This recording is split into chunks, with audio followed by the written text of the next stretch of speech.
الحمد لله رب العالمين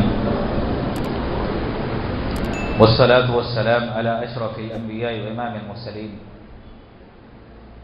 نبينا محمد وعلى آله وصحبه ومن سن بسنته إلى يوم الدين أما بعد. برادران اسلام، ہم سب اس بات سے بخوبی واقف ہیں کہ اللہ تعالیٰ نے جو شریعت نازل کی ہے، اتاری ہے، وہ شریعت انسان کے لیے مکمل خیر اور بھلائی اپنے اندر رکھتی ہے. کوئی آدمی اس شریعت پر عمل کر لے تو دنیا اور آخرت کی بھلائیاں اللہ تعالیٰ اس کو عطا کرتا ہے. اور ہم یہ بات بھی جانتے ہیں کہ دنیا میں جتنے لوگ زندگی گزارتے ہیں، چاہے مسلمان ہوں، چاہے کسی اور دین یا مذہب کا ماننے والا ہو، ہر آدمی کی یہ خواہش ہوتی ہے، یہ تمنا ہوتی ہے کہ اس کی زندگی سکون سے، اطمینان سے، خیر اور برکت کے ساتھ بسر ہو. ہر آدمی چاہتا ہے کہ اس کی زندگی میں خیر ہو، برکت ہو، اور اس کے لیے مختلف وسائل، مختلف طریقے انسان اختیار کرتا ہے، اپناتا ہے. آپ نے غیروں کو دیکھا ہوگا کہ وہ لوگ برکت کو حاصل کرنے کے لیے ایک شہر سے دوسرے شہر جاتے ہیں، ایک عبادت گاہ سے دوسری عبادت گاہ پیدل چلتے ہیں، بسا اوقات چلتے ہوئے چپلوں کا استعمال نہیں کرتے، اور وہاں سے تبرکات کے نام پر بہت ساری چیزیں لاتے ہیں، تقسیم کرتے ہیں.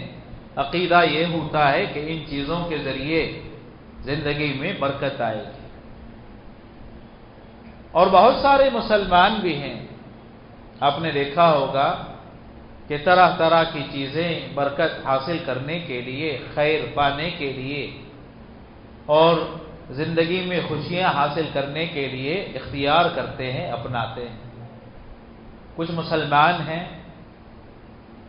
قبروں کی زیارت کرتے ہیں، قبروں کا طواف کرتے ہیں، قبروں پر چادریں چڑھاتے ہیں، پھول وغیرہ کا اہتمام ہوتا ہے، اور بسا اوقات وہاں کی مٹی لائی جاتی ہے یہ سوچ کر کہ اس سے برکت حاصل ہوگی. اور کچھ مسلمان ایسے بھی ہیں، آپ نے دیکھا ہوگا کہ دکان اور مکان میں خیر و برکت کے لیے، کہ دکان میں برکت حاصل کرنے کے لیے، مکان میں برکت پانے کے لیے کبھی لیمو لٹکا لیا اور کبھی ناریل لٹکا لیا، یا لوح قرآنی کے نام سے کچھ چیزیں بازار میں، مارکیٹ میں پائی جاتی ہیں، ان کو لٹکا لیا جاتا ہے، ان کا اہتمام کیا جاتا ہے. اور یہ عقیدہ ہوتا ہے کہ ہم نے جو ناریل لٹکایا ہے یا جو لیمو لٹکانے، یا بسا اوقات بہت سارے مسلمان مرچ وغیرہ بھی لگاتے ہیں، یہ سوچ کر کہ اس سے جو شر ہے، جو فساد ہے وہ دور ہوگا اور خیر اور برکت حاصل ہوگی انسان کو اس کے مکان میں یا دیگر جگہوں پر. اور کچھ مسلمان ایسے بھی ہیں کہ آپ نے دیکھا ہوگا جب کبھی کسی پریشانی کا شکار ہوتے ہیں تو اپنے پیروں کا قصد کرتے ہیں، ایک پیر زندگی میں بنا لیتے ہیں، اور ہر معاملے میں، چاہے تجارتی معاملہ ہو، نکاح کا معاملہ ہو، یا تعلیم کا معاملہ ہو، یا کوئی اور معاملہ ہو، اس سے مشورہ کیے بغیر یا اس سے رائے لیے بغیر اپنا کام نہیں کرتے، اور سوچتے ہیں کہ وہ جو بھی کہے گا اس سے میری زندگی میں برکت حاصل ہوگی، برکت آئے گی. اور بہت سارے مسلمان ایسے ہیں کہ پریشانی میں اپنے پیروں سے رابطہ کرتے ہیں، اور اس رابطے کو وہ استخارہ کا نام دیتے ہیں کہ میرے لیے پیر استخارہ کرے گا، کام مجھے کرنا ہے، لیکن استخارہ کون کرے گا میرے لیے؟ وہ پیر۔ اور استخارہ کیسے ہوتا ہے کہ میرے مشکلات پریشانیوں کو وہ سمجھے گا اور علاج تجویز کرے گا، اور بسا اوقات یہ علاج ہوتا ہے کہ فلاں ذکر اتنی مرتبہ پڑھو، قرآن کی فلاں آیت اتنی مرتبہ پڑھو۔ کیا یہ جو بیان کیا جاتا ہے اتنی مرتبہ، یہ جو تعداد ہے شریعت نے مقرر کی ہوتی ہے؟ اور کیا آیت کی جو تعیین کی جاتی ہے شریعت کے مقرر کردہ ہوتی ہے؟ تو اس قسم کی بے شمار چیزیں ہمارے مسلمانوں میں پھیلی ہوئی ہیں، پائی جاتی ہیں، اور سمجھتے ہیں کہ ان کے ذریعے ہم اپنی زندگی میں برکت لائیں گے، خیر لائیں گے۔ میرے محترم مسلمان دوستو، اللہ تعالیٰ نے جو شریعت نازل کی ہے اس میں سراسر خیر ہے، سراسر برکت ہے، سراسر اچھائی ہے، اگر مسلمان شریعت کے مطابق عمل کر لے، شریعت کو اپنی زندگی کا حصہ بنا لے۔ اللہ تعالیٰ نے خیر و برکت حاصل کرنے کے اتنے ذریعے اور اتنے وسائل بیان کیے کہ مسلمان اگر ان چیزوں پر اکتفا کر لے جو مشروع ہیں، شریعت نے بیان کیے ہیں، اور غیر مشروع تبرکات سے اپنے آپ کو بچا لے، تو اس کی زندگی سراسر برکت سے عبارت ہوگی۔ خیر اور برکت کیسے حاصل کی جاتی ہے اور شریعت نے کن چیزوں کو مشروع قرار دیا، انہی میں سے کچھ چیزیں میں مختصر سے وقت میں رکھنے کی کوشش کروں گا۔ لیکن ان وسائل کو جاننے سے پہلے ایک اہم چیز جاننا ضروری ہے، بہت ہی اہم، کہ برکت عطا کرنے والی ذات سوائے رب العالمین کے اور کوئی نہیں۔ برکت کا مصدر رب العالمین، برکت اسی کی ذات سے حاصل ہوتی ہے، وہی عطا کرتا ہے، وہی دیتا ہے، وہی نفع اور نقصان کا مالک ہے۔ آسمان اور زمین کی ساری ملکیتیں رب العالمین کے ہاتھ میں ہیں، اس کے علاوہ دنیا کا کوئی انسان، چاہے انبیاء ہو، چاہے فرشتے ہوں، چاہے اولیاء ہوں، اگر چاہیں تو برکت نہیں دے سکتے، برکت عطا نہیں کر سکتے۔ برکت عطا کرنے والی ذات صرف رب العالمین کی، احکم الحاکمین کی۔ پیارے رسول صلی اللہ علیہ وسلم کی حدیث ہے، ایک مرتبہ سفر میں تھے اللہ کے نبی علیہ السلام، پانی ختم ہو گیا، پینے کے لیے پانی نہیں ہے، جانور پانی کے لیے تڑپ رہے تھے۔ نبی علیہ السلام نے صحابہ سے فرمایا کہ کیا کسی کے پاس پانی کا کوئی پیالہ ہے، لوٹا ہے جس میں تھوڑا سا پانی ہے؟ صحابہ نے تلاش کیا، پانی کا ایک پیالہ لے کر آئے، نبی علیہ السلام کے سامنے رکھا، تو پیارے رسول صلی اللہ علیہ وسلم نے اپنی انگلیاں پانی میں ڈالی۔ آپ نے اپنی انگلیاں اٹھائیں تو نبی علیہ السلام کی انگلیوں سے پانی نکل رہا تھا، پانی آ رہا تھا۔ اللہ کے نبی علیہ السلام نے صحابہ سے فرمایا، کہا کہ اس پانی کو جمع کر لو، اکٹھا کر لو، اس کو استعمال کرو، پیو اور اپنے جانوروں کو پلاؤ۔ صحابہ نے پانی اکٹھا کیا، جمع کیا، پیا، اس کو استعمال کیا۔ جب پانی نکل رہا تھا تو نبی علیہ السلام نے ایک جملہ ادا کیا، ایک جملہ کہا کہ صحابہ، مسلمانوں، اس پانی کو جمع کرو، اکٹھا کرو، والبرکۃ من اللہ، لیکن یاد رکھنا برکت دینے والا، برکت عطا کرنے والا رب العالمین، احکم الحاکمین۔ اللہ برکت دیتا ہے، اللہ برکت عطا کرتا ہے، اس کے علاوہ دنیا کا کوئی انسان برکت عطا نہیں کر سکتا۔ کہیں یہ نہ سمجھ لیں صحابہ یا مسلمان کہ نبی علیہ السلام کی انگلیوں سے جو پانی نکل رہا ہے وہ آپ کے اختیار سے، آپ کی طرف سے، یہ شبہہ کسی کے ذہن میں پیدا نہ ہو جائے، اس لیے نبی علیہ السلام نے فرمایا، کہا کہ یہ برکت کس کی طرف سے؟ رب العالمین کی طرف سے، احکم الحاکمین کی طرف سے، وہی برکت عطا کرتا ہے، اور اسی کے ہاتھ میں سارا خیر ہے، ساری اچھائی، ساری برائی رب العالمین کے ہاتھ میں۔ نبی علیہ السلام کی ایک اور حدیث ہے، اللہ تعالیٰ نے آدم علیہ السلام کو پیدا کیا اور آپ کی ذریت کو نکالا، تو نبی علیہ السلام فرماتے ہیں کہ رب العالمین نے آدم علیہ السلام سے فرمایا، اخرج بعث النار، کہ آدم، جہنمی لوگوں کو الگ کرو، جہنمی لوگوں کو نکالو۔ آدم علیہ السلام نے سوال کیا، پوچھا وما بعث النار، کہ رب العالمین جہنمی جو لوگ نکالے جائیں گے کون ہیں، کتنے ہیں، کن کو نکالنا ہے، کن کو الگ کرنا ہے، ان کی تعداد کیا ہے؟ تو رب العالمین نے فرمایا من کل الف، کہ ہر 1000 میں سے 999 لوگوں کو جہنم کے لیے الگ کرو، جہنم کے لیے نکالو، اور ایک جنت کے لیے۔ 1000 میں سے 999 جہنم میں جائیں گے، ایک جہنم میں جائیں گے، ایک جنت میں جائے گا۔ تو اس وقت آدم علیہ السلام کو اللہ تعالیٰ نے جب پکارا تو آدم علیہ السلام اپنے رب کی پکار کا جواب دیتے ہیں، یا آدم، اے آدم، جب پکارا تو اللہ تعالیٰ کی پکار کا جواب دیتے ہوئے کہتے ہیں لبیک وسعدیک والخیر بیدیک، کہ اللہ میں حاضر ہوں، اے اللہ میں تیری پکار پر حاضر ہوں، اے اللہ میں تیری پکار سن رہا ہوں، جواب دے رہا ہوں، والخیر بیدیک، اور اے اللہ سارا خیر، ساری بھلائی کس کے ہاتھ میں؟ تیرے دونوں ہاتھوں میں۔ ساری خیر کا، ساری بھلائی کا مالک تو ہے، یہ خیر، یہ بھلائی تیرے علاوہ کسی اور کے پاس نہیں پائی جاتی، کسی اور سے حاصل نہیں کی جاتی۔ اے اللہ یہ خیر تیرے ہاتھ میں، خیر کا مالک تو ہے۔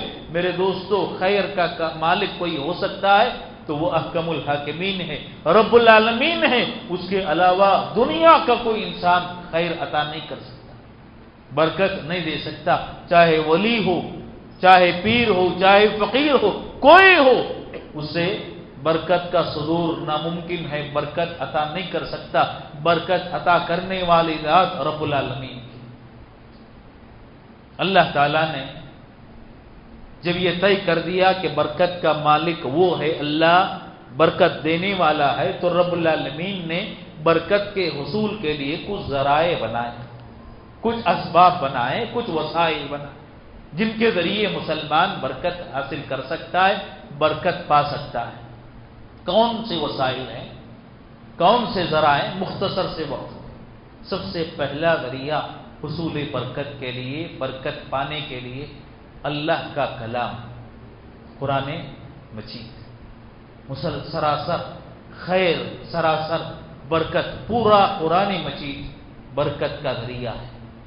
کوئی مسلمان برکت پانا چاہے، برکت حاصل کرنا چاہے، ادھر ادھر بھٹکتا ہے، کبھی مدینہ جاتا ہے، مدینے کی مٹی لاتا ہے، کبھی جاتا ہے آب زمزم سے اپنے کفن کو دھوتا ہے، اپنے لباس کو، پتہ نہیں کیا کیا طریقے اپناتا۔ میرے دوستو، اللہ نے برکت مسلمانوں کے سامنے رکھی، ہر مسلمان کے ہاتھ میں ہے۔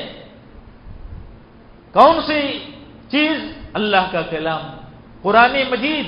اللہ تعالیٰ نے قرآن میں فرمایا وَهَذَا كِتَابٌ أَنزَلْنَاهُ مُبَارَكٌ، وَهَذَا كِتَابٌ، یہ کتاب جو ہم نے نازل کی ہے، جو ہم نے اتاری ہے، یہ کتاب مبارک، بابرکت ہے۔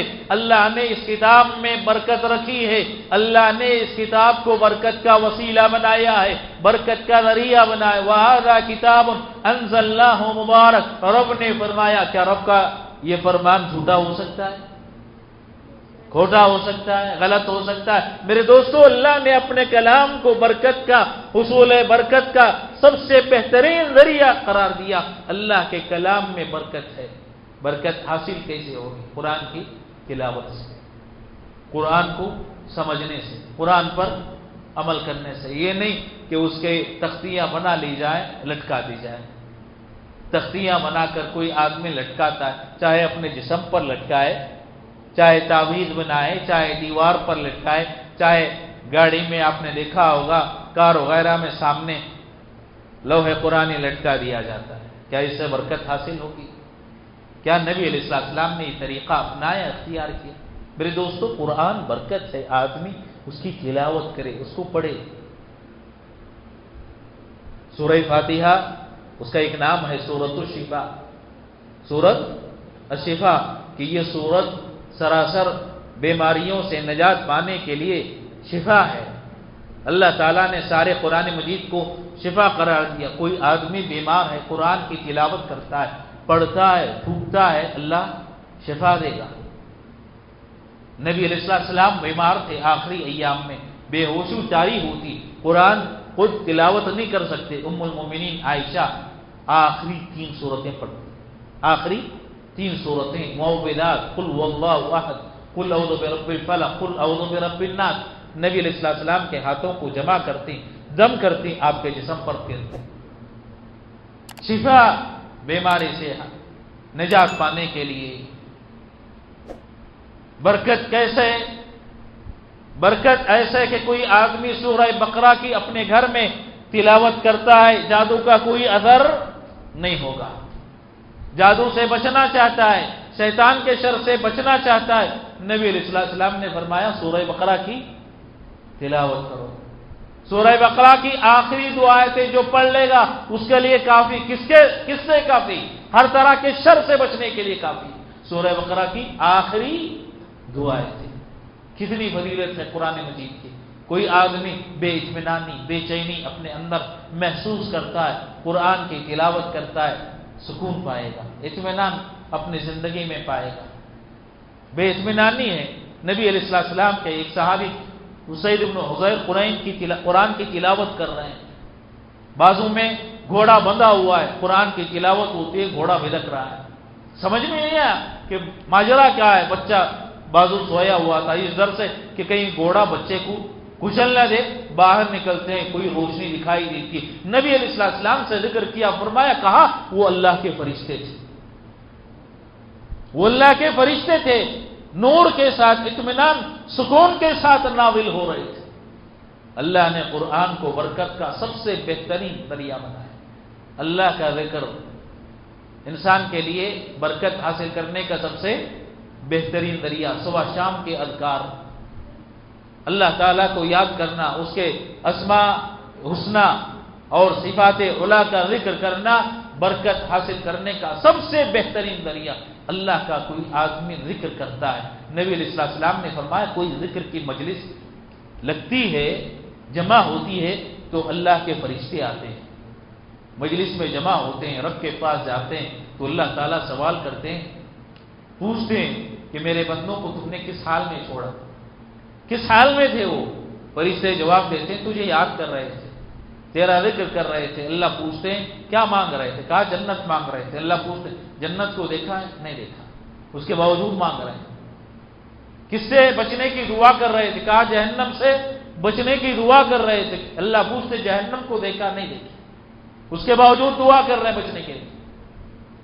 اللہ تعالیٰ فرماتا ہے جو مانگ رہے تھے میں دے رہا ہوں جنت، جس سے بچنے کی دعا کر رہے تھے جہنم سے میں وہ دے رہا ہوں، اور ان کے گناہوں کو بھی میں معاف کر رہا ہوں۔ ذکر سے جنت ملتی ہے، ذکر سے جہنم سے انسان بچتا ہے، ذکر سے انسان کے گناہ معاف ہوتے ہیں۔ فرشتوں نے کہا کہ اللہ اس مجلس میں ایک ایسا بھی بندہ تھا جو ذکر کے لیے نہیں آیا، گزر رہا تھا، دیکھا کہ مجلس جمی ہوئی، آیا بیٹھ گیا۔ اللہ تعالیٰ فرماتے ہیں لا یشقی بہم جلیسو، نیکوں کی صحبت میں رہنے والا نیکی سے، خیر سے محروم نہیں ہو سکتا، میں اس کو بھی معاف کرتا ہوں۔ کتنا بڑا فضل رب العالمین کا۔ میرے دوستو، ذکر وہ چیز ہے کہ اللہ کو یاد کر لے، مصائب میں، مشکلات میں اللہ ذکر سے، مصائب سے، مشکلات سے انسان کو نجات دیتا ہے۔ اسی طریقے سے دعا، اللہ سے مانگنا، اللہ سے دعا کرنا، اللہ تعالیٰ برکت عطا کرتے ہیں۔ دعا کرنے سے کیا ملتی ہے؟ برکتیں ملتی ہیں۔ نبی علیہ السلام نے انس بن مالک رضی اللہ تعالیٰ عنہ کے لیے دعا کی۔ ام سلیم رضی اللہ تعالیٰ عنہ اپنے بیٹے انس کو لے کر نبی علیہ السلام کے پاس آتی ہیں اور فرماتی ہیں کہ اے اللہ کے نبی، یہ آپ کے خادم کئی سالوں تک آپ کی خدمت کی، آپ ان کے لیے کچھ دعا کیجیے، دعا کیجیے۔ اللہ کے رسول صلی اللہ علیہ وسلم دعا کرتے ہیں۔ کیا دعا کرتے ہیں؟ آج مسلمان پریشان ہوتا ہے مالی حیثیت سے، دوسروں کی طرف امید کی نگاہیں بھر کر دیکھتا ہے۔ میرے دوستو، فقیر اللہ تعالیٰ دینے کے لیے تیار ہے، اپنی امیدیں اللہ سے لگاؤ، اللہ سے مانگو، اللہ عطا کرے گا۔ بیمار ہے اللہ شفا دے گا، مغفرت چاہیے اللہ عطا کرے گا، سکون چاہیے اللہ دے گا، برکت چاہیے اللہ دے گا، خیر چاہیے اللہ دے گا۔ امیدیں لگاؤ رب العالمین سے۔ نبی علیہ السلام کے پاس لایا گیا انس بن مالک رضی اللہ تعالیٰ عنہ کو، تو اللہ کے نبی علیہ السلام دعا کرتے ہیں۔ دعا کیا کرتے ہیں؟ 4 چیزوں کی دعا کی، اللہم اکثر مالہ وولدہ وَأَطِلْ عُمْرَهُ وَاغْفِرْ ذَنْبَهُ۔ اے اللہ انس بن مالک رضی اللہ تعالی عنہ کی عمر کو لمبی کر دے، حیات طویل کر دے۔ حیات طویل ہونا حسن عمل کے ساتھ اچھی چیز ہے، عمل اچھا ہے، زندگی طویل ہے، حسن عمل کے ساتھ کسی کی زندگی لمبی ہو جائے بڑی اچھی چیز ہے، بہترین چیز ہے۔ انس بن مالک رضی اللہ تعالی عنہ کے لیے دعا کی، اللہم اطل عمر، اللہ ان کی عمر کو کیا کر؟ لمبی کر۔ انسان کی عمر لمبی ہوتی ہے تو بسا اوقات والدین کی خدمت کا موقع ملتا ہے، رمضان میں قیام کا موقع ملتا ہے، رمضان میں عبادتوں کا موقع ملتا ہے، نمازیں فرائض ادا کرنے کا موقع انسان کو ملتا ہے، بسا اوقات گناہ ہو گئے توبہ کی توفیق انسان کو مل جاتی ہے۔ اطل عمر، عمر لمبی کر۔ انس بن مالک فرماتے ہیں اللہ نے نبی علیہ السلام کی دعا کی برکت سے، کس کی دعا کی برکت سے میری عمر کو لمبی کر دی، اتنی لمبی، وہ فرماتے ہیں کہ مجھے زندگی سے شرم محسوس ہونے لگی، میں اکتا گیا، اتنی اللہ نے میری عمر لمبی کی نبی علیہ السلام کی دعا کی برکت۔ یہ پہلی دعا۔ دوسری دعا اکثر مالہ، اے اللہ ان کے مال میں اضافہ کر، مال میں برکت دے۔ انس بن مالک رضی اللہ تعالیٰ عنہ فرماتے ہیں کہ اللہ نے میرے مال میں برکت عطا کی۔ کتنی برکت اللہ تعالیٰ نے عطا کی؟ انس بن مالک رضی اللہ تعالیٰ عنہ فرماتے ہیں، کہتے ہیں کہ اللہ نے میرے مال میں اتنی برکت عطا کی کہ سارے انصار اپنی کھیتیوں سے 1 مرتبہ اور بسا اوقات سال میں صرف 2 مرتبہ اناج پاتے، لیکن میری کھیتی، میرے باغات سال میں 3 مرتبہ اناج، 3 مرتبہ میں فصل حاصل کیا کرتا سال میں۔ اللہ نے اتنی مجھے برکت عطا کی اپنے مال میں۔ اور تیسری دعا نبی علیہ السلام نے کی کہ اللہ ان کی اولاد میں برکت دے، اولاد میں برکت دے۔ انس بن مالک رضی اللہ تعالیٰ عنہ فرماتے ہیں میری عمر جب لمبی ہوئی تو اولاد نے مجھے اللہ تعالیٰ نے اولاد عطا کی، اولاد سے نواز۔ جانتے ہیں کس لیے اولاد؟ وہ فرماتے ہیں کہ میں نے اپنے بیٹے اور اپنے بیٹوں کے بیٹے یعنی پوتے اور پوتیاں، میں نے 100 سے زیادہ اپنے بیٹے اور پوتے پوتیوں کو دیکھا، 100 سے زیادہ۔ نبی علیہ السلام کی دعا کی برکت۔ اور آج بسا اوقات انسان اولاد سے محروم ہوتا ہے، پتہ نہیں کہاں کا علاج کروا لیتا ہے، فلاں کے پاس چلا گیا کہ اولاد نہیں ہو رہی، کچھ تعویذ کچھ کر دو، کچھ دے دو۔ وہ کیا دے گا اولاد؟ جس کے پاس کچھ نہیں، وہ اولاد انسان کو کیا دے گا؟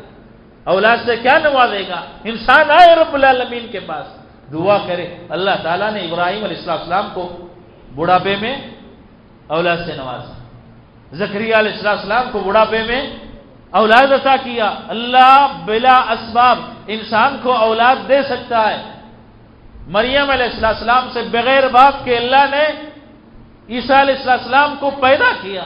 آپ اندازہ لگائے، رب دینے والا برکت دیا اولاد میں۔ انس بن مالک رضی اللہ تعالیٰ عنہ فرماتے ہیں کہ میں نے اپنے بیٹے اور اپنے پوتوں کو 100 سے زیادہ دیکھ لیا۔